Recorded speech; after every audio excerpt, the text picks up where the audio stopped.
Agora eu acho que deu certo, né? O que vocês me dizem aí? Foi? Beleza. Galera, bom dia para todos vocês. Eu me chamo professor Maurício Guedin, sou professor da unidade do Fleming aqui de Criciúma, certo? E hoje a gente vai ter essa aula sobre história de Santa Catarina. Eu não quero estar enganado, mas acho que vocês estavam com bola até agora há pouco, né? Professor Fábio, não é isso? Maravilha, o Bola é meu companheiro aqui em Criciúma também, um baita de um profissional, um baita de um professor. E eu vou aí fazer o máximo para estar à altura da aula do Bola, né? Que é um profissional fantástico. Já de antemão agradeço a presença de todos vocês aqui, né? E lembrando o seguinte, né, galera? Quando a gente tem aula de história regional, quando a gente vai falar alguma coisa sobre regionalidades, eu sempre procuro trabalhar muito focado naquilo que os vestibulares cobram, né? Por quê? Não adianta a gente encher a cabeça da gente de coisa que não tem importância, porque o que de fato vai decidir a aprovação de vocês é se vocês estiverem prontos para responder aquilo que é de costume das bancas, né? Aquilo que as bancas costumam cobrar. E aí, no caso aqui em Santa Catarina, logicamente, nós estamos voltados fundamentalmente para três bancas, principalmente a da UFSC, mas também a da CAF e da UDESC, né? Então, em cima disso é que foi preparada essa aula, foi preparado esse material, certo? Eu sei que deve ter uma galera aqui que não é de Santa Catarina, que é do Rio Grande do Sul, enfim, que vai fazer os vestibulares aqui em Santa Catarina. Então, a gente vai com bastante calma, com bastante tranquilidade, para que vocês consigam é, pegar todo esse conteúdo, beleza? Qualquer dúvida, a gente vai fazer o seguinte: vamos de uma forma bem tranquila, bem dinâmica. Qualquer dúvida que vocês forem tendo, pode colocar no chat, a gente vai respondendo, vai trocando ideia, né? O material vocês já receberam, que foi um material que eu preparei. Então, tudo que vai estar no slide que eu vou mostrar para vocês, vocês têm aí, certo? Então, vamos aí devagarinho, tranquilo, conhecer um pouco da história de Santa Catarina. Deixa eu ver aqui se eu. Beleza, tudo certo aqui. Agora eu só quero que vocês me confirmem se vai aparecer para vocês a minha tela. Já vou, estou espelhando aqui agora. Só deixa eu fazer direitinho aqui, porque eu sou meio atrapalhado.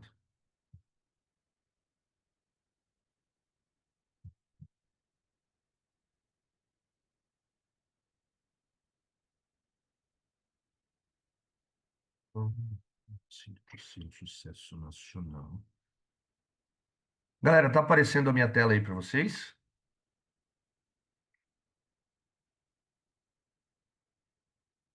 Beleza, obrigado, Maria Eduardo. Deixa eu só aqui eu arrumar mais uma outra coisinha.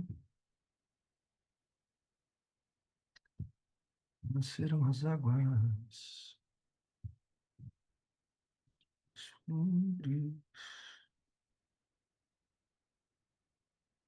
e haverá mais de se mulher.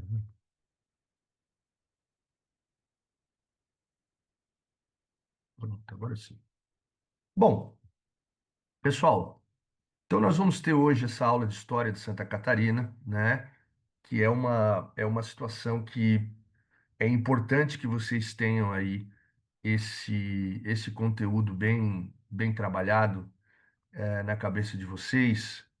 A Ana Luísa me pergunta aqui: alguém sabe se esses slides vão ser disponibilizados no site? Ana, tudo que tem nesse slide, todos os textos que tem nesse slide são os textos que tem no material que foi disponibilizado para vocês, tá? Então o slide não tem necessidade de ser disponibilizado. Bom, aqui em Santa Catarina a gente tem de fato, na banca da UFSC, principalmente, uma cobrança de história regional, uma cobrança aí especialmente de história de Santa Catarina e tal. E aí, como é que é cobrado isso no vestibular, né? Geralmente são questões mais abertas. Então, é normal, por exemplo, você ter a seguinte situação: sobre a história de Santa Catarina, assinale o que for correto. E aí você tem coisas tipo no intervalo de 400 anos que você precisa reconhecer da história de Santa Catarina. Então, foi nesse sentido que eu preparei esse material, bem voltado para o que vocês vão enfrentar, ok? Bom, a primeira coisa que a gente precisa compreender é a população originária de Santa Catarina, ou seja, a ocupação do território de Santa Catarina a partir dos povos originários. Então, a gente tem aqui na costa, aqui no litoral catarinense, nós temos uma ocupação carijó, né, Tupi-Guarani, logicamente. Nesses X que tem aqui, isso aqui são as populações sambaqueiras. Então, as populações sambaqueiras eram muito presentes em Santa Catarina. Nós temos aqui no litoral de Santa Catarina muitos e muitos e muitos sambaquis preservados que, para quem não lembra, né, os sambaquis eram aqueles amontoados de conchas e tal, e esses amontoados de conchas eles serviam como urnas funerárias ou como depósitos de objetos, e às vezes também para marcar território. Isso significa o quê? Isso significa que, na medida em que, perdão, na medida em que o sambaqui fosse muito alto, eles poderiam indicar para outros grupos indígenas o seguinte, quer dizer, está passando um grupo indígena, lembrando que os indígenas brasileiros eram seminômades, indicar o seguinte, olha, aqui já tem gente que vive, então não tentem se sedentarizar aqui por um breve período, porque aqui já tem gente que vive. Então esses sambaquis também serviam para isso. Aqui nessa faixa verde escura aqui, nós temos o povo Xoclen. E o povo Xoclen é o seguinte, teve um antropólogo que foi professor da Universidade Federal de Santa Catarina durante muitos anos, que a gente brincava na época da graduação, quando eu estava na graduação, ele ainda frequentava a UFSC, hoje ele já é falecido, Silvio Coelho, que a gente dizia que ele inventou o Choclen. Porque durante muitos anos, essa região aqui, que pega a Serra Catarinense e o Planalto Norte, essa região aqui foi indicada como sendo Caingangue. Se achava que era um Caingangue. E o Silvio Coelho, ele fez um baita de um estudo e descobriu que esse tronco étnico que aqui existia não era Caingangue, era diferente, era um Xoclen. E aí ele vai criar, que a gente dizia zoando, né? Mas é ele que vai identificar esse povo aqui, certo? Como Xoclen, e a partir dessa identificação se compreende que existia um tronco étnico, um povo diferente daquilo que se imaginava. Haviam fluxos migratórios bem interessantes dessa região aqui para o litoral e vice-versa. Tinham povos que viviam aqui na Serra, os Xoclen, perdão, viviam aqui na Serra e no Planalto Norte, e no inverno e desciam aqui no verão, e haviam grupos que viviam aqui no verão e subiam no inverno por causa da colheita do pinhão. Então, havia esse fluxo migratório aqui de forma bem interessante. Aqui nessa parte roxa aqui, lilás, sei lá que desgraça é isso aqui, nós temos os Caingangue. E aqui você pode ver que tem uns pontinhos aqui, que são os povos guaranis que moram mais aqui na parte do oeste do estado. Mas você tem aqui uma tipologia, um povo originário Caingangue, certo? Então, essa era a ocupação do território original, né? Essa população originária. Da onde que vem o nome Santa Catarina, né?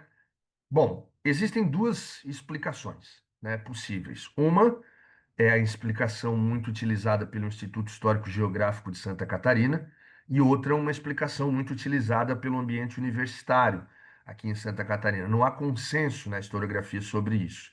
Mas alguns autores atribuem ao navegador Sebastião Caboto, que foi o navegador que descobriu a ilha de Santa Catarina, e que ele fez essa denominação em homenagem à sua esposa, que se chamava Catarina Medrano, certo?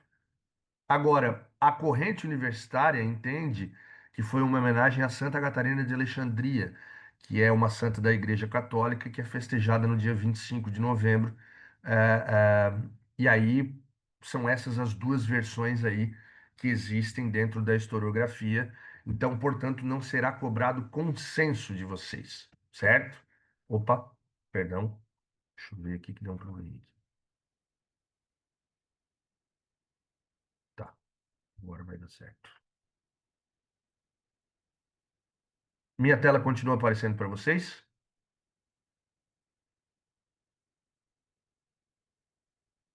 Obrigado. Seguimos. É, o povoamento de Santa Catarina, ele foi originalmente, claro, não estamos falando aqui das populações originárias, né, pessoal? Ele foi originalmente feito por portugueses, né? A origem eh, da população de Santa Catarina, ela vem principalmente do litoral, né, da Ilha dos Açores e da Ilha da Madeira. Esses primeiros povoadores europeus foram quem? Desterrados, náufragos e sacerdotes, ou seja, pessoa que não tinha terra na Europa e que por não ter nada era mandado para a América. Haviam pessoas que, enfim, naufragavam e acabavam vindo para cá e, óbvio, membros do clero, né? Então, vamos lá, da onde que se origina a povoação de Santa Catarina? Quando as capitanias hereditárias são criadas em 1534, nós vamos ter a criação da capitania de São Vicente e posteriormente da capitania de Santana, que era a capitania mais ao sul. Lembrando que o Tratado de Tordesilhas terminava na cidade de Laguna, aqui em Santa Catarina, né? Então, o primeiro povoado a ser fundado foi Nossa Senhora da Graça do Rio São Francisco, em 1658, fundado pelos Bandeirantes. A segunda cidade a ser fundada foi Nossa Senhora do Desterro, atualmente chamada de Florianópolis, em 1672. E depois Santo Antônio dos Anjos da Laguna, em 1676, atual cidade de Laguna, que era onde terminava o Tratado de Tordesilhas. Essas três cidades foram fundadas por bandeirantes. Uma dica que eu dou para vocês organizarem um pouco a cabeça de vocês, é o seguinte: a ampla maioria das cidades do litoral catarinense, cidades antigas, lógico, né? Elas foram fundadas por bandeirantes. Já as cidades da Serra e do Planalto Norte, a ampla maioria foi fundada por tropeiros, certo? Então tem essa questão que já caiu um ano no vestibular da UFSC. Aqui a gente tem mais ou menos um mapa, né, das três primeiras vilas. Você tem aqui Nossa Senhora do Rio São Francisco, a atual cidade de São Francisco do Sul, fundada pelo bandeirante Manuel Lourenço de Andrade. Você tem aqui Nossa Senhora do Desterro, a atual cidade de Florianópolis, fundada pelo bandeirante Dias Velho. E Santo Antônio dos Anjos da Laguna, onde terminava o Tratado de Tordesilhas, fundada pelo bandeirante Brito Peixoto em 1682. E aí vamos lá. A ilha de Santa Catarina, gente, ela, que é a atual cidade de Florianópolis, né, ela era extremamente estratégica para Portugal, né? A capitania de Santa Catarina acabou sendo fundada em 1738 e a partir da criação da capitania de Santa Catarina foi necessário a criação dos fortes, das fortalezas, de Santa Catarina. Por quê? Porque aqui, ó, deixa eu apontar aqui para vocês.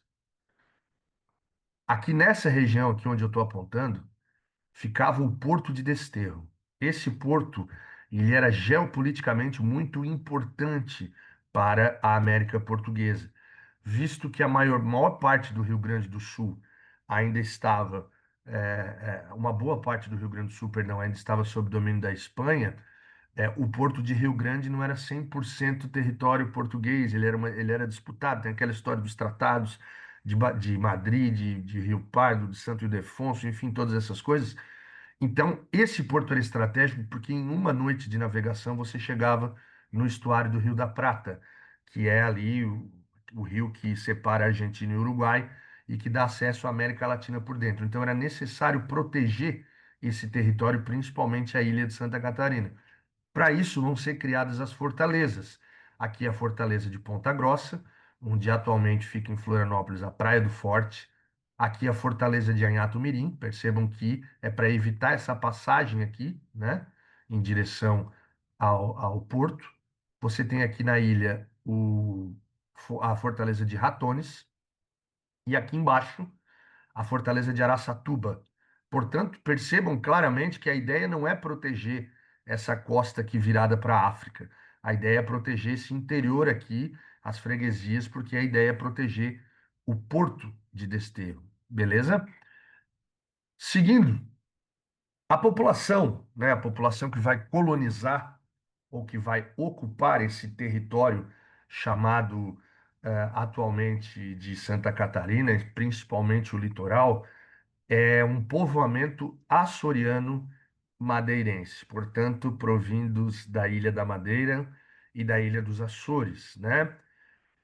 Por quê? Qual que é a situação da Ilha dos Açores? A Ilha dos Açores ela é muito importante na história de Portugal, até porque a Ilha dos Açores serviu de teste, né, para a empresa açucareira. Os portugueses já haviam produzido açúcar nos Açores e na Madeira, e foi essa experiência que convenceu os portugueses a trazer o açúcar para o Brasil. Agora, a situação dos Açores foi o seguinte: a ilha foi sacudida por uma série de terremotos, principalmente o de 1751. E a partir desses terremotos, você vai ter uma destruição gigantesca. A ilha já continha um excedente populacional, portanto, se tratando de uma ilha, você tem dificuldade de alimentar todas as pessoas, né? E aí Portugal vai começar a enviar para o território catarinense, atual território catarinense, o excedente populacional dos Açores e da Madeira. E aí logicamente, vão se trazer as tradições culturais, as heranças culturais da Ilha da Madeira e da Ilha dos Açores, como a olaria decorativa, as danças, as festividades religiosas, como a festa do Divino, a linguagem e tudo mais. Aqui em Santa Catarina, hoje, isso já é criminalizado, isso já é crime. Mas durante muitos anos tinha eu vou chamar de festejo porque é como as pessoas dizem, apesar de eu achar uma grande de uma barbaridade. Mas havia uma coisa aqui em Santa Catarina chamada de farra do boi. Que era farra do boi?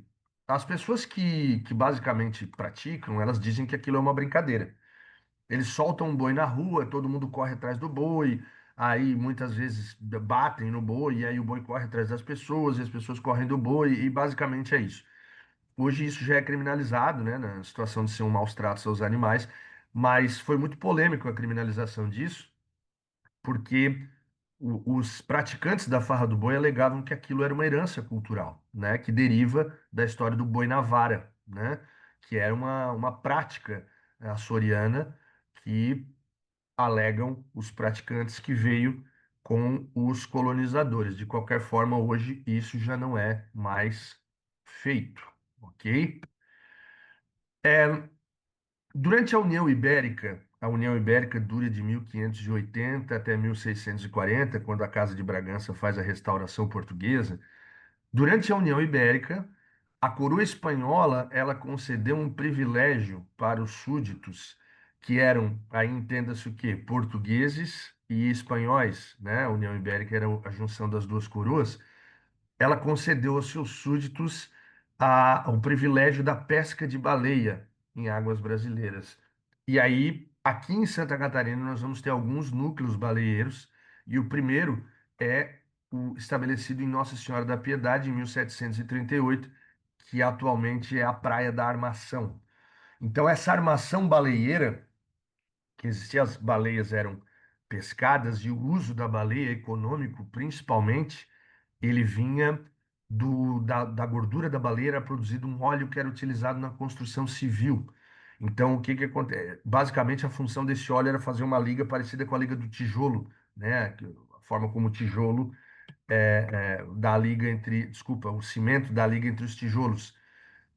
E aí, isso, inclusive, durante muito tempo aqui em Santa Catarina houve uma polêmica que foi o seguinte: se você fosse proprietário de um imóvel da época colonial, se você quisesse restaurar, o Instituto de Patrimônio Histórico Nacional, o IPHAN, ele exigia que a restauração fosse feita com o mesmo material original, o que, convenhamos, é impossível, porque as casas eram construídas com óleo de baleia entre os tijolos, e você não pode mais matar baleia hoje em dia, né? E aí o que que acontecia? Misteriosamente todos esses imóveis pegavam fogo, aí deixavam de ser tombados e a turma depois reformava com os materiais disponíveis, né, mantendo a estética colonial, mas reformava com os materiais disponíveis. Isso se dá pelo fato de que as tintas eram feitas de concha amassada, né, concha de praia, e a liga entre os tijolos era feita com óleo de baleia, nesses núcleos baleeiros aí que pescavam a baleia aqui em Santa Catarina. Bom, falar um pouco da cidade de Laguna, que é importante até. Ela tem uma tem uma importância destacada a partir da Revolução Farroupilha, mas é uma cidade antiga, né? Existem dúvidas se a fundação dela é de 1676 ou de 1684, porque alguns dizem que era uma pequena ocupação, depois outros dizem que era uma vila, então há essa inconsistência documental. Mas o fato é que a vila de Santo Antônio dos Anjos de Laguna, ela foi fundada pelo bandeirante Domingos Brito Peixoto, né? Em 1714. Essa localidade de Laguna aqui, ela foi elevada à categoria de vila, beleza? Em 1847 foi elevada à categoria de cidade. Essa história de povoado, vila, cidade, a diferença que existe entre essas questões é porque é o patamar jurídico do local. Então, a forma como respondia ao governo brasileiro, essas questões todas é que muda de vila para município e para cidade, certo? Em 1880, as freguesias mais importantes de Laguna eram a freguesia de Vila Nova, certo? De Santana do Mirim, que fica em Imbituba, de Senhor Bom Jesus da Pescaria Brava, que é um município que fica hoje ao lado de Laguna, São João Batista do Imaruí, município de Imaruí, hoje também próximo de Laguna, e Nossa Senhora Mãe dos Homens do Araranguá, que já é na porção sul do estado, um pouco mais abaixo de Criciúma, para quem vem do Rio Grande do Sul, é a cidade logo depois de Sombrio, a cidade de Araranguá, isso era uma freguesia de Laguna. Então, o que que era Laguna? Porque quando a gente fala da Grande Laguna, a gente fala do quê? A gente fala do município de Imbituba, no litoral catarinense, até a divisa com o Rio Grande do Sul. E aí nós tínhamos uma série de freguesias que, na medida em que, principalmente o século XIX vai passando, essas freguesias vão se emancipando e formando novos municípios. Beleza? A outra coisa para se destacar, que é a invasão espanhola à cidade de Desterro, em 1777. Ok, vamos ver como é que se dá essa situação. Vocês vão lembrar das aulas de história que vocês têm, que as definições de tratados e limites no sul do Brasil, elas foram tensas. Por quê? Vamos lá. Durante a União Ibérica, vários comerciantes portugueses se deslocaram para o Rio da Prata. E a partir desse deslocamento para o Rio da Prata, esses comerciantes portugueses, eles acabaram ocupando essa região e trabalhando. Quando vem a restauração portuguesa em 1640, a coroa espanhola proíbe a atuação de comerciantes portugueses ali no Rio da Prata. O que que os portugueses fazem? Fundam uma colônia naquela região, que é a colônia do Sacramento.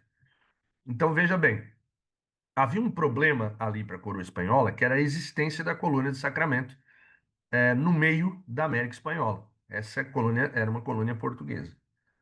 Para Portugal, o problema estava no Rio Grande do Sul, com a existência dos sete povos das missões, que fica ali no coração do Rio Grande do Sul, e era uma ocupação espanhola. Portanto, vejam bem, os espanhóis queriam tirar os portugueses de Colônia de Sacramento e os portugueses queriam tirar os espanhóis dos sete povos das missões, principalmente porque a ocupação do Rio Grande do Sul foi muito feita em cima da pecuária praticada pelos bandeirantes. E aí vamos lá. Em 1750 foi assinado o Tratado de Madrid, certo? O Tratado de Madrid determinava o seguinte: os portugueses saem de Colônia de Sacramento e entregam para os espanhóis, e os espanhóis saem dos sete povos das missões e entregam as missões jesuíticas para os portugueses. Beleza, esse era o acordo, estava tudo certinho. Contudo, não combinaram com os índios guaranis. Os índios guaranis não aceitaram a transferência dos sete povos das missões para os portugueses. Por que que eles não aceitaram essa transferência? Porque quem cercava as missões eram bandeirantes, e a gente sabe o que os bandeirantes fazem com os índios. A partir desse processo aconteceram as guerras guaraníticas. E aí os portugueses vão falar para os espanhóis: ó, nós não vamos entregar a colônia de Sacramento, não. Se vocês não nos ajudarem a derrotar os indígenas lá nas guerras guaraníticas, a gente não vai entregar a colônia de Sacramento. Tudo bem. Os espanhóis vão ajudar os portugueses, eles derrubam os sete povos das missões, vencem as guerras guaraníticas. Acontece que aí o Marquês de Pombal muda de ideia e diz o seguinte: olha, tá desfeito o negócio, eu vou ficar com colônia no Sacramento e vou ficar com sete povos das missões. Os espanhóis, muito putos da sua cara, os espanhóis vão fazer o quê? Eles vão invadir a capital catarinense em 1777, a capital Desterro. Pô, professor, mas como é que eles conseguiram invadir Desterro com tanta fortaleza ali, como eu mostrei para vocês, né? Havia um ponto cego das fortalezas da ilha, que era a Enseada de Canasvieiras, certo? Ali em Canasvieiras havia um ponto que nenhuma fortaleza conseguia pegar. E foi por ali que os espanhóis invadiram. Os espanhóis invadem a capital catarinense. Portugal vai sentir o baque muito forte, porque, como eu disse, o porto de Desterro era extremamente importante para Portugal. E aí o que que acontece? Portugal e Espanha vão ter que se sentar à mesa para dialogar e vai acabar sendo assinado o Tratado de Santo Ildefonso no mesmo ano, certo? Que vai basicamente determinar o seguinte: Portugal fica com a ilha de Santa Catarina, fica com quase todo o território do Rio Grande do Sul, ainda tinha aquela história dos campos neutrais e essa coisa toda no Rio Grande do Sul. Agora, o governo português precisou se comprometer a não utilizar o porto de Desterro, nem com embarcações de guerra ou nem com e nem com navios de comércio. Portanto, o compromisso era para manter-se longe do estuário do Rio da Prata. Beleza? Tudo certinho até aqui, galera. Qualquer coisa vocês vão perguntando aí e a gente segue o baile, certo? Aqui, sobre a questão dos tropeiros, é importante a gente destacar o seguinte: isso aqui é a rota dos tropeiros, o chamado Caminho de Viamão, né? Que em 1720, o Bartolomeu Pais de Abreu, que era um sertanista, um homem do sertão, sugeriu ao rei de Portugal que fosse aberto um caminho que ligasse São Paulo ao Rio Grande do Sul. Foi essa rota dos tropeiros aqui, esse caminho de Viamão, foi o responsável pela interligação territorial do Brasil, a interligação total do Brasil, certo? Tá, mas vamos lá. Em que circunstância que isso acontece? O Brasil vivia o ciclo da mineração, né? O Nordeste e o Sudeste já eram interligados, o Nordeste por ser do ciclo econômico anterior, que era da cana-de-açúcar, o Sudeste pelo fato de ser a capital e de ser o atual foco econômico a partir do ciclo do ouro. No Centro-Oeste havia também mineração de ouro, portanto havia comunicação, e no Norte já havia contato por conta das missões jesuíticas e das drogas do sertão. O Sul ainda era desconectado do restante do Brasil. Quem vai fazer essa conexão vão ser os tropeiros. Os tropeiros saíam de Rio Grande, haviam expedições de tropeiros que saíam até de Colônia de Sacramento, no Uruguai, mas saíam aqui de Rio Grande, certo? Subiam, passavam aqui por Viamão, que, se eu não me engano, hoje é uma cidade na região metropolitana de Porto Alegre, entravam aqui na Serra Catarinense, né? Vinham da Serra Gaúcha para a Serra Catarinense. Destaque são os tropeiros que vão fundar a cidade de Lages, que se chamava Nossa Senhora dos Prazeres das Lajes. Isso era um dormitório de tropeiros, né?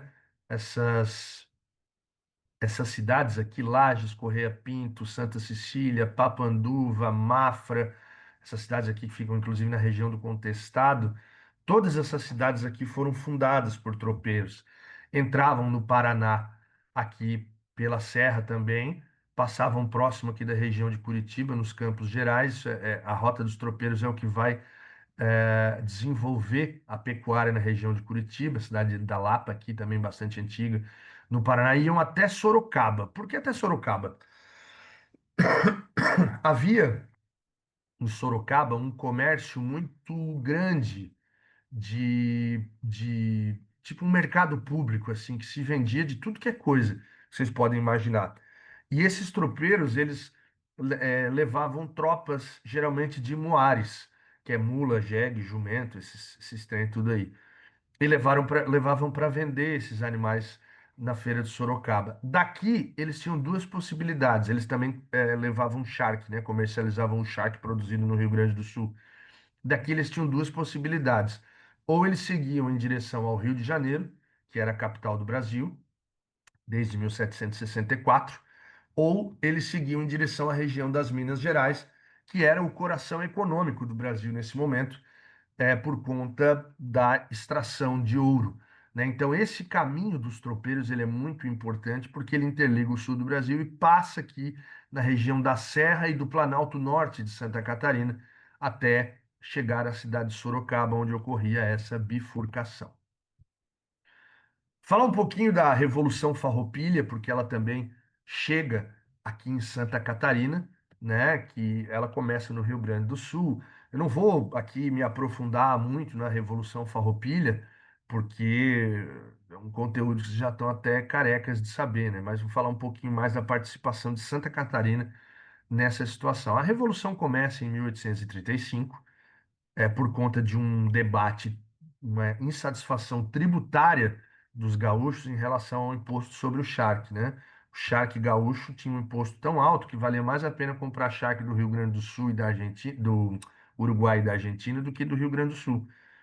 E aí a proclamação da República do Piratini, aonde o Rio Grande do Sul anuncia sua separação em região em relação ao Brasil. Vale a gente destacar, né, gente, que como principalmente o pessoal do Rio Grande do Sul aí já sabe, a Revolução Farroupilha não era uma unanimidade no Rio Grande do Sul, né? Os farroupilhas foram expulsos do litoral, os farroupilhas foram expulsos de Porto Alegre, e que se concentraram mais na região dos Pampas e na região da Serra, que eram regiões mais pecuaristas do Rio Grande do Sul. Agora, eles precisavam de uma saída para o mar. Esse era um ponto importante dos farroupilhas que vai fazer com que eles avancem sobre Laguna, como eu disse, até a divisa com o Rio Grande do Sul. Quando eles tomam o centro histórico de Laguna, os farroupilhas, é que o Giuseppe Garibaldi e a Anita Garibaldi se conhecem, né? O Giuseppe, um italiano, que lutava ao lado dos Farroupilhas. A Anita era uma catarinense ali de Laguna. Os dois se apaixonam, enfim, e formam um casal. São chamados de os revolucionários dos dois mundos. Quando a Marinha Brasileira toma Laguna de volta, certo? O que que acontece? Quando há essa tomada de Laguna novamente, a Anita Garibaldi foi presa pelas tropas brasileiras, né? E ela conseguiu fugir da cadeia. Acontece que a partir da fuga dela da prisão, ela vai reencontrar o Giuseppe Garibaldi somente na Serra, na divisa com o Rio Grande do Sul, que eu sempre falo, né? Eu sempre quando dou aula sobre isso eu falo, esse Giuseppe Garibaldi devia ser um homem muito gostoso, cara, porque, pô, pra mulher subir uma serra a pé, a Serra do Rio do Rastro a pé para encontrar o cara, pô, pensa num homem bom, né? Mas o fato é, a existência da República Juliana, que é quando os farroupilhas tomam a cidade de Laguna, eles fundam a República Juliana, ela é uma existência efêmera, ela é uma existência rápida, ela dura até 1800, de 1839 a 1840, certo? E aí o que que acontece? O exército brasileiro retoma Laguna. A partir desta retomada de Laguna, os farroupilhas retornam ao Rio Grande do Sul, né, e mantêm a sua base mais voltada ao território do Rio Grande do Sul. Opa, vamos lá. É, tem outra coisa importante, gente, para a gente falar. Opa, o que está acontecendo aqui?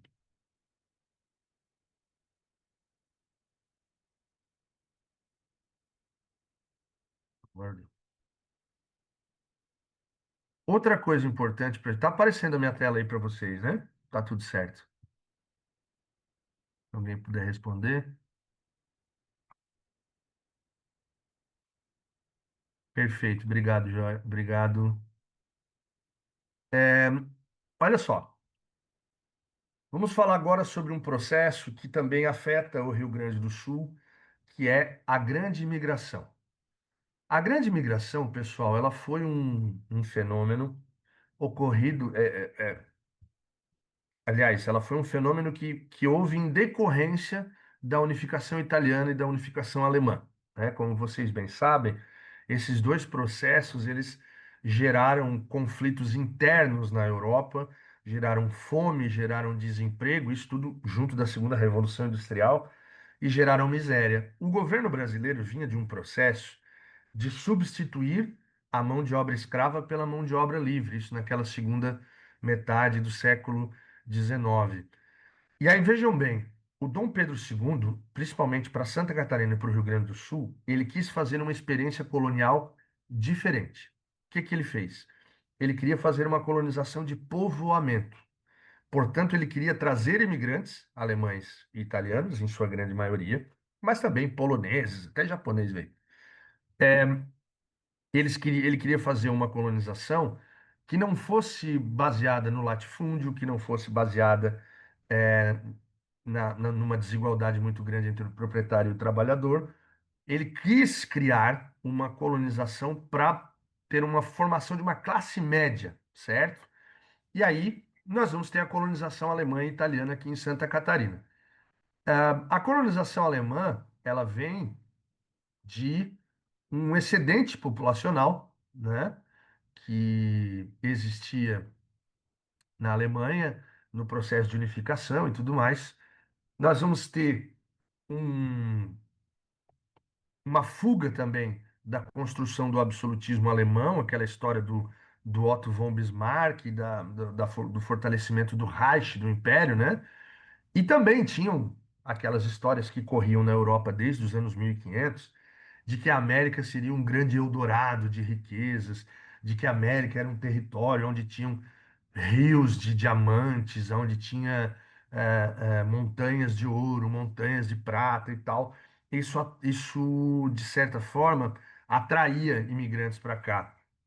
A primeira colônia é, europeia, e aí isso merece destaque porque é uma diversidade étnico-cultural, é a colônia Dona Francisca de 1751, que atualmente se chama Joinville. A maior cidade de Santa Catarina fica no norte do estado, certo? Que vai receber alemães, vai receber italiano. Ela até é anterior às unificações, mas foi a primeira experiência imigratória fora dos açorianos e madeirenses. Depois, a colônia de Blumenau, criada pelo Dr. Hermann Blumenau, e posteriormente a colônia Itajaí. A colônia de Blumenau é a cidade de Blumenau, né, onde tem a famosa Oktoberfest lá e tal. E a colônia de Itajaí, que é a atual cidade de Brusque, em 1860. Então, esses são as três primeiras colonizações de base alemã, certo? Os alemães vão trazer aqui para o Brasil, para Santa Catarina, os seus hábitos e costumes alimentares, obviamente, né?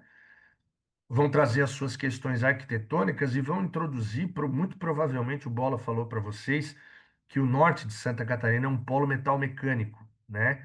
Isso tem a ver com a forma como foi colonizado. Os alemães vão trazer para cá serrarias, curtumes, fábricas de ferramentas. Isso tem a ver com o desenvolvimento daquela região, além, claro, das festas populares, das danças e das crenças religiosas. Sempre que tem Copa do Mundo, os caras fazem isso, né? Falar, agora hoje tem jogo da Alemanha. Aí entra um link ao vivo, os caras estão lá na cidade de Pomerode, que é lá perto de Blumenau.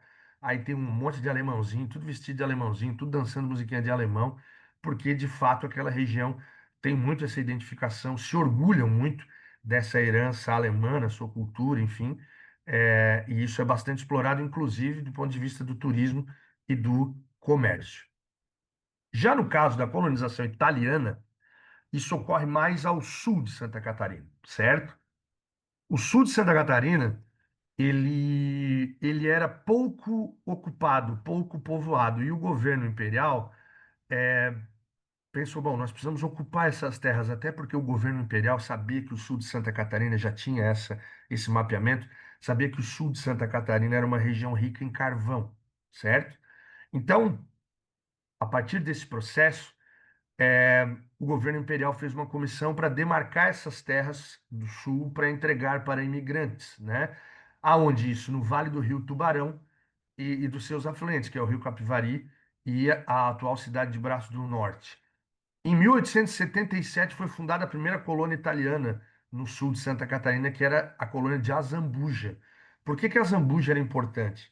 Porque Azambuja recebia os italianos originalmente e a partir daí esses italianos eles vão migrar para outras colônias, como por exemplo Pedras Grandes. Tudo isso são municípios hoje em dia, tá? Pedras Grandes, 13 de Maio, a Senhora de Vasconcelos, que hoje se chama Cocal do Sul, e também Criciúma, que é uma cidade que recebeu um contingente muito grande de italianos. Beleza? Vamos em frente. Os italianos, eles vão vir para cá, e vão basicamente se destacar pela agricultura. Os italianos que migram para cá vão ser de fato colonos mesmo, colono de trabalhar em roça e tal. Então vão produzir milho, arroz, parreira de uva, amoreira, bicho da seda, inclusive eles cultivavam, roça de fumo. É, e o estilo arquitetônico é bem diferente, né? A gente vai ter aqui em Santa Catarina casas de madeira altas com porões enormes, onde você guardava produção, onde você guardava ferramentas, onde você guardava uma série de coisas, né? E também onde se produzia vinho. E os italianos vão trazer também os seus costumes, a sua gastronomia, as suas festas, a sua religiosidade.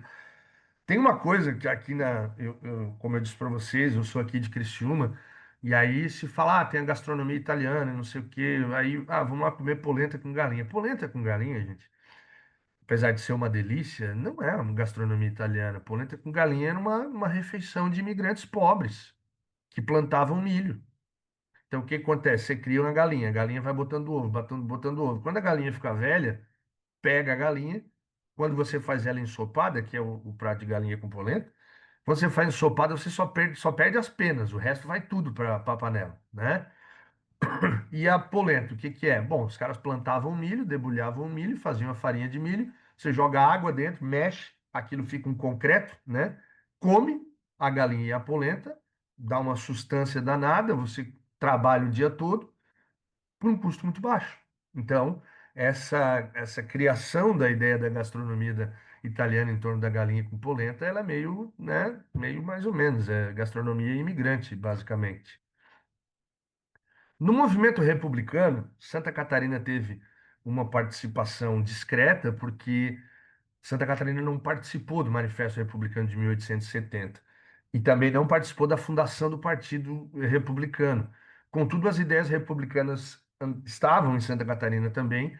O Clube Republicano de Camboriú foi fundado em 1887, o Clube Republicano Federalista de Joinville também, e o Clube Republicano Esteves Júnior também foi fundado em Desterro, que era a capital de Santa Catarina, certo?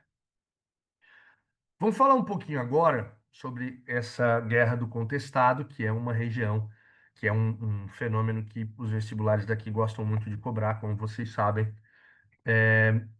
Então, vamos lá.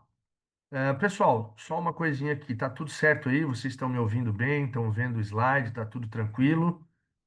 Estão conseguindo acompanhar? Estão com alguma dúvida? Qualquer coisa, vão dando um toque aí, tá? Beleza, então, obrigado, já responderam aqui. Vamos em frente. A Guerra do Contestado, pessoal, ela foi extremamente importante na história de Santa Catarina, porque assim como a Guerra lá de Canudos, ela mistura um pouco de messianismo, de fanatismo religioso e também é, de, de uma luta pela terra e de uma injustiça fundiária que marcava o Brasil do período. Então, deixa eu conseguir apontar para vocês aqui. Ó, essa região aqui era a região do contestado, certo? Como assim região do contestado? O Paraná reivindicava essas terras aqui. Alegava que essas terras aqui, que eu estou passando o mouse em cima, essas terras aqui pertenciam a ele. Santa Catarina alegava que não, que pertencia a ela.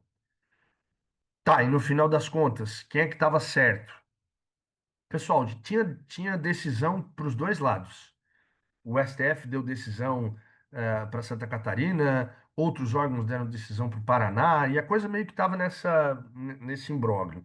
Acontece que essa região aqui que eu tô com, que vocês estão vendo que ela é meio riscada assim, que eu tô com o mouse em cima, aqui de Porto União, Caçador, Videira, essa região era ocupada, e até aqui no Paraná também, ela era ocupada por sertanejos pobres, certo? Que viviam, eram poceiros de terras, ou seja, eles viviam naquelas terras, mas não tinham o porte da terra, não eram proprietários da terra, não tinham a terra regularizada, eles eram só poceiros. E eles viviam ali em comunidades, em redutos sertanejos, sob uma liderança messiânica, certo? Do monge José Maria. Qual que é esse lance do messianismo e o que que isso tem para nos dizer em torno dessa questão? Eles entendiam que o monge José Maria tinha sido enviado por Deus para construir ali uma espécie de monarquia celeste, aonde aquelas pessoas viveriam de forma justa, de forma correta, sem exploração, perdão, sem exploração, sem desigualdade. Então, ali eles viviam com um propósito, acreditando que aquilo havia sido um presente de Deus, certo? Tudo bem. Agora, o que que ocorre ali? A partir dessa ocupação liderada pelo monge José Maria, que pregava a criação de um mundo novo, regido pelas leis de Deus, com justiça para todos e tudo mais, ele reuniu milhares de seguidores, principalmente pobres, sem terra, que viviam naquela região e era desejada pelo Paraná, né? Porque o que que o Paraná queria com essa região? O Paraná tinha interesse em madeira de lei, em erva mate, porque o ciclo da erva mate do Paraná estava se encerrando. Então eles precisavam de mais terras, mais erva mate. E aí vem o interesse nessas terras que pertenciam a Santa Catarina. Tudo bem. Quando ocorre a invasão da região, né? Esses sertanejos pobres, fanatizados, eles vão de fato reagir a esse conflito, e aí você vai ter o surgimento de uma guerra civil. Tudo que o Paraná não queria e Santa Catarina não queria é que essa guerra fosse federalizada, ou seja, que o Brasil enviasse tropas para cá. Acontece que a guerra durou 4 anos, a coisa não se resolvia, o exército brasileiro entra na jogada, né? E assim, quando se fala de guerra do contestado, tem muita gente que imagina meia dúzia de caboclo com uma espingarda na mão dando tiro para tudo que é lado. Não, gente. A guerra do contestado foi a primeira guerra da América Latina que foram utilizados aviões para bombardear a região. Então, é uma guerra de grandes proporções, não é uma guerra pequena, não, tá? E aí vamos lá. A guerra termina em 1916, quando as tropas brasileiras conseguiram prender o Adeodato, que era o chefe do último reduto dos rebeldes, né? O Adeodato foi condenado a 30 anos de prisão.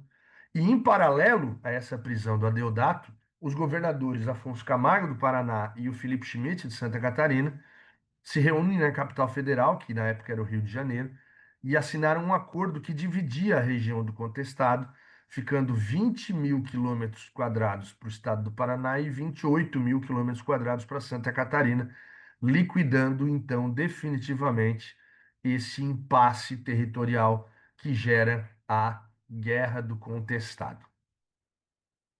Opa! Galera, agora uma parte muito importante e que os vestibulares gostam bastante, os estudos historiográficos recentes também trabalham muito com isso, que é a questão das festas e da identidade cultural de Santa Catarina. Vamos lá. Vou fazer um paralelo para vocês. Todo mundo sabe, né, que hoje, atualmente, a identidade cultural do povo do Rio Grande do Sul ela é muito ligada à Revolução Farroupilha, né?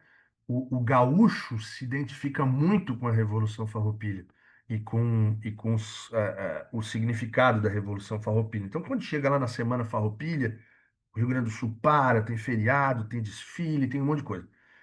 Aqui em Santa Catarina, criou-se uma identidade cultural própria. E da onde que vem isso? Até quando o Espiridião Amin foi governador de Santa Catarina nos anos 80, ele tentou criar uma identidade cultural do catarinense ligada ao homem do contestado. Como é que foi esse lance de criar uma identidade cultural ligada ao homem do contestado? Basicamente, o argumento era o seguinte: e o catarinense é esse cara, esse homem corajoso que doa a vida por sua terra, que luta por ela, enfim, que enfrenta qualquer coisa pelo amor à sua terra, que tem fé, qualquer coisa dessa natureza. Só porque essa coisa não colou, não deu certo. Porque a maior parte da população catarinense vive no litoral. E o povo do litoral não se identificava com o homem do contestado, que é o homem do Planalto Norte, certo? Então, acabou não rolando. E como que vai se desenvolver a identidade cultural de Santa Catarina? Vamos lá. São alguns fatores, mas basicamente, atualmente, a identidade cultural de Santa Catarina é baseada na ideia de um mosaico cultural. Ou seja, os catarinenses gostam de dizer que Santa Catarina é um pedaço da Europa no Brasil, porque tem herança italiana, tem herança polonesa, tem herança alemã, tem herança portuguesa, tem herança espanhola e qualquer coisa dessa natureza. Mas vamos entender como é que isso começa, né? A região de Florianópolis, ela, ela criou uma identidade cultural muito baseada na açorianidade, né? E isso vem nos anos 50. A cidade de Florianópolis estava criando um novo plano diretor, onde estava tudo certo, que a cidade seria uma cidade de vocação universitária, certo? Então, basicamente, a ideia era que a cidade fosse um polo de estudantes. Os debates na Câmara dos Vereadores iam andando até que surge uma figura que era um estudioso da cultura chamado Franklin Cascais. E o Franklin Cascais, ele vai dirigir-se aos vereadores e vai falar sobre a herança cultural açoriana de Florianópolis, falando sobre as bruxas, falando sobre as lendas, os contos, falando sobre a mística de Florianópolis e mais uma série de coisas. E esse discurso da açorianidade, da herança açoriana, ele colou. E aí, a partir daí, essa identidade cultural de Florianópolis vai ser pautada nessa açorianidade. Já no caso da região norte do estado, nós temos uma situação interessante, que foi o seguinte: em 1983, houve uma grande enchente em Blumenau, na região de Blumenau, né? Blumenau é cortada pelo rio Itajaí-Açu, e houve uma enchente muito grande em 83, que basicamente os blumenauenses tiveram que reconstruir a cidade. Tudo bem.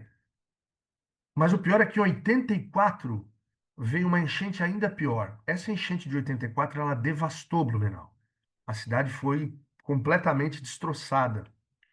E na época, o prefeito de Blumenau, que não quero estar enganado, mas acho que era o Kleino Bing, ele percebeu o seguinte: a população não tinha mais força para reconstruir a cidade. O desânimo que as pessoas estavam sentindo era terrível. E aí o poder público criou a seguinte ideia: cara, nós precisamos tirar força de algum lugar. Vamos tirar força da onde? Vamos tirar força dos nossos antepassados. E aí a prefeitura vai surgir, vai lançar uma campanha dizendo assim: nós vamos reconstruir a cidade com a mesma força que os nossos ancestrais construíram ela. Os nossos ancestrais, no caso, os imigrantes alemães. Então, por isso, nós vamos fazer uma festa em comemoração aos nossos ancestrais. E aí surge o quê? A Oktoberfest, em Blumenau, hoje uma das maiores festas da América do Sul. Foi feita a primeira Oktoberfest, foi um sucesso, mas uma festa municipal, não era do jeito que é hoje, que vem gente do Brasil inteiro. E aí no outro ano foi feito de novo, certo? E a cidade se reconstruindo, a, a, a identidade de Blumenau começou a colar na germanidade, ou seja, os blumenauenses passaram a usar os trajes típicos na festa, passaram a se orgulhar da gastronomia alemã, passaram a se orgulhar das danças e da música alemã e passaram a festejar a germanidade. A partir daí, da Oktoberfest da enchente de 84, nós vamos ter a construção de uma identidade germânica mais ligada ao norte do estado, certo? No caso do sul, que é uma colonização predominantemente italiana, também ocorreu da mesma forma. Festas, celebrações, como a festa do vinho em Uruçanga, como a festa das etnias em Criciúma, como os polos gastronômicos na região sul do estado, que tem muitos de restaurantes, de cantinas italianas. Isso foi criando uma identidade ligada à imigração. Portanto, tem um historiador britânico que se chama Eric Hobsbawm, que ele, junto com um outro historiador chamado Terence Ranger, ele fala sobre, ele chama de a invenção das tradições. O que que ele quer dizer com isso? Que as tradições, elas não surgem ao natural. Alguém precisa bater naquela tecla, criar aquela identidade de uma forma a convencer a todos, né? Assim como, por exemplo, no Rio Grande do Sul, como foi criada a identidade farroupilha, eu falei para vocês anteriormente que os farroupilhas não eram unanimidade no Rio Grande do Sul, então alguém precisou construir isso posteriormente. No caso de Santa Catarina, a identidade cultural que vai servir para vender turismo, que vai servir para fazer propaganda do Estado, que vai servir para vender a festa, que vai servir para divulgar o povo, vai ser essa identidade ligada ao mosaico cultural europeu que compôs o Estado. Claro que aqui em Santa Catarina nós tivemos escravidão africana, é claro que em Santa Catarina nós temos herança indígena, é óbvio que em Santa. Tipo, tem tudo isso, mas não é valorizado. Se você for pegar qual é o estado do Brasil que mais recebeu italianos, é São Paulo. E São Paulo não tem identidade cultural italiana. Tem alguns bairros de São Paulo que, da cidade de São Paulo que sim. Agora, essa é uma identidade cultural construída em torno da germanidade, em torno, perdão, em torno da italianidade e por aí vai, certo? Bom, pessoal, só deixa eu conferir uma coisinha aqui. Peraí. Ah, tá. Beleza.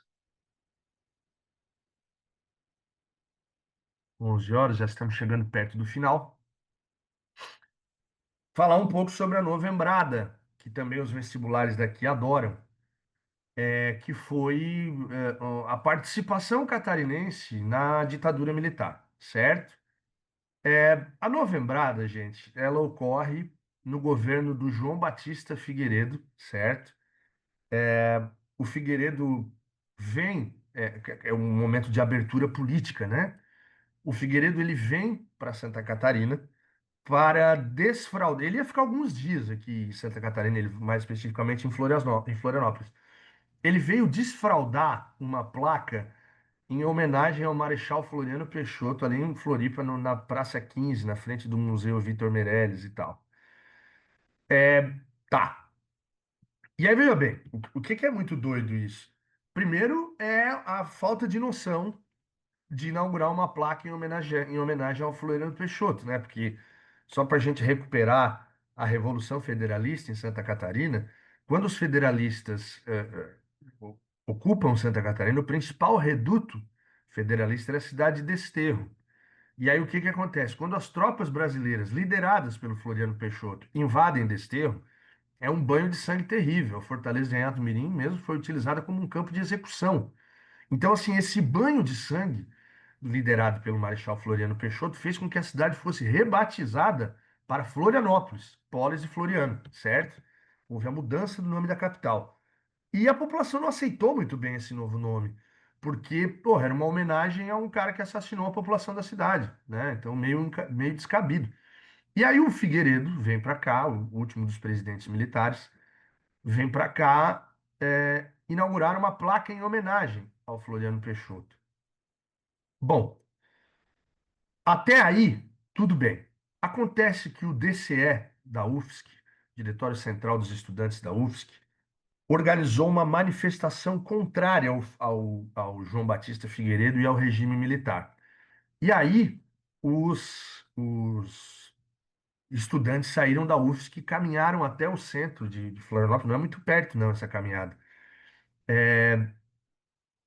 E passaram a protestar na frente do casarão onde estava o Figueiredo contra a ditadura militar e contra a placa do Floriano Peixoto.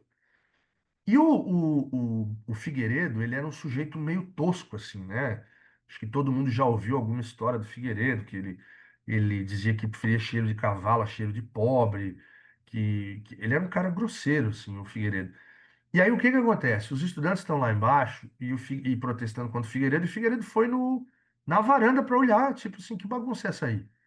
E quando ele olhou para baixo, alguns estudantes ergueram o dedo do meio para o Figueiredo e ofenderam ele. E o Figueiredo, como eu disse, sujeito muito tosco, ele desceu e queria enfiar porrada nos estudantes. Olha só o caos, né? O que aconteceu? A polícia militar interveio, aí a polícia militar no meio, aí do lado, de um lado o Figueiredo querendo enfiar porrada em sei lá, 5 mil pessoas, do outro lado as 5 mil pessoas querendo enfiar porrada no Figueiredo, e a polícia no meio disso. Vários estudantes foram presos, certo? Houve bastante violência policial e o Figueiredo, que ia ficar alguns dias na cidade, ele acabou indo embora no mesmo dia, porque nesse evento chamado de Novembrada, houve também a cobrança pela libertação de alguns presos políticos que ainda estavam presos, né? Esse meio no mesmo contexto da lei da anistia e tudo mais. Depois que o Figueiredo foi embora, durante alguns dias, né, mais de uma semana até, houveram vários protestos nas ruas de Florianópolis, contando com até 10 mil pessoas na rua, pedindo o fim da ditadura, a abertura política do regime, que de fato já estava acontecendo, né? Mas cobrando o fim da ditadura militar no Brasil. Essa novembrada, ela é a conhecida como a participação catarinense no questionamento ao regime, né? Porque foi a partir da, foi ali que Santa Catarina mostrou o seu descontentamento com relação ao governo militar. Galera, ficou alguma dúvida para vocês? Conseguiram pegar? Querem trocar uma ideia sobre alguma coisa? Da minha parte aqui eu terminei, né, essa aula sobre história de Santa Catarina, como eu disse para vocês, trazendo sempre os pontos mais importantes, aquilo que os vestibulares costumam cobrar, certo? Qualquer dúvida que vocês tiverem, vocês podem se reportar ao, à unidade que vocês estão ligadas, que eles certamente vão passar aqui para a minha unidade, que é de Criciúma e de Florianópolis, e isso chega até mim e eu respondo na medida do possível, beleza? Ficou então, deixa eu ver se tem aqui alguma coisa no chat. Não, tudo certo, tudo certo. Beleza, então, galera? Então tá bom. Muito obrigado, pessoal, pela presença de vocês aqui, pela participação de vocês. Eu desejo um excelente final de semana para todos, um bom descanso a todos, bons estudos. Mantenham-se firmes aí no propósito, tá bom? Que a aprovação logo, logo vem e daqui a pouco o sonho de vocês já está alcançado. Valeu? Um beijo para todo mundo e até a próxima. Tchau.